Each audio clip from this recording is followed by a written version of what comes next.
Hi, I'm Sarah. Let's talk about the astrology for season 45 of Survivor. But first, if you're new to this channel, please click subscribe and give this video a thumbs up. And if you'd like to join Patreon, please do so. Join us over there. I love doing a chart for a season of one of my favorite shows, but I've never been able to do Survivor before because I don't know when they actually started filming each season. But this year, you guys, we have an astrology queen on the season, Kendra. She had that information and she gave it to me. She helped me out. So here we go. We have a chart for the season. Let's dive in. Just like a birth chart for a person, the birth chart for an event gives us the energy of that event, or in our case, the season of the show. Right off the bat, the biggest thing of note here is that season 45 started filming right in eclipse season. Eclipses are wild, you guys. There's lots of information out there if you would like to do research on eclipses. They are disruptive, they cause chaos. I don't have time to give you a whole video on eclipses. Look it up if you're interested. But the fact that this season started during eclipse season, there was a new moon eclipse just a few days after the first day of filming. That is huge, chaotic, disruptive energy coming into this season. I think right there is one thing to note when we talk about a season that had two quits, 1.5 quits, 2 quits, and who knows what else is coming in store. That's huge energy for this season that brings a layer of impulsiveness, impatience, a difficulty with moderation, going to extremes. Those themes are brought into this season. If this were a person and I were talking to them at this time, I would say, hey, remember some patience, taking a beat and waiting would be beneficial. And I feel like we have seen that in some players where maybe if they just took a beat, they would have decided something different later. This season's sun is in Aries, moon in Pisces, rising Cancer. That's a lot of water, you guys. That's a lot of emotions, sensitivity, feeling. A moon in a water sign of Pisces and a rising in a water sign of Cancer. The moon in Pisces is loving and kind and beautiful and nurturing, but it's also got dreamer energy, not seeing things clearly, a little foggy, sometimes delusional. Our rising Cancer, also very sensitive, emotional, but family oriented.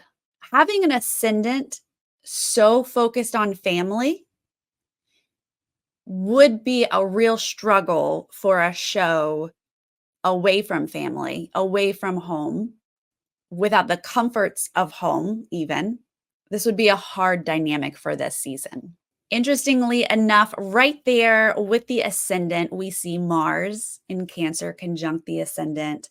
That is just adding another layer of extremes, assertive, maybe aggressive behaviors, very competitive, which is great for a competition reality show.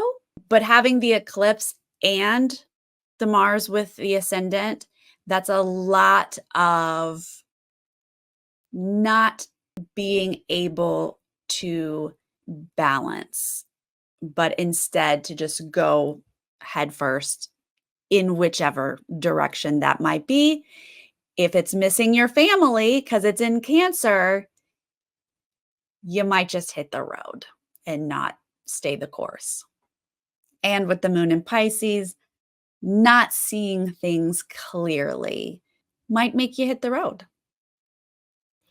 But also, I love a good layer of delusion in a competition reality show. I mean, if not everybody is able to see things clearly, that's more entertaining for us.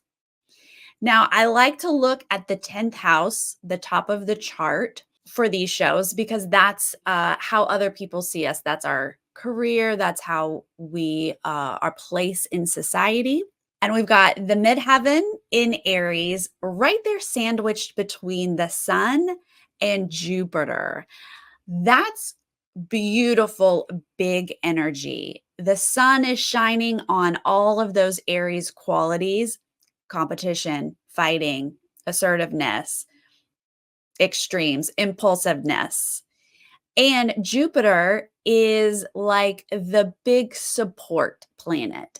Says, yes, go for it. Go even bigger. Jupiter sees the big picture, very expansive, and says, yes, you can do all of that and then some. So, love that competitive, assertive, aggressive, extreme energy for this season, but also having the energy of like going even bigger can trip people up, right? That's not realistic. That's maybe going a step too far, which again, for us, could be super entertaining.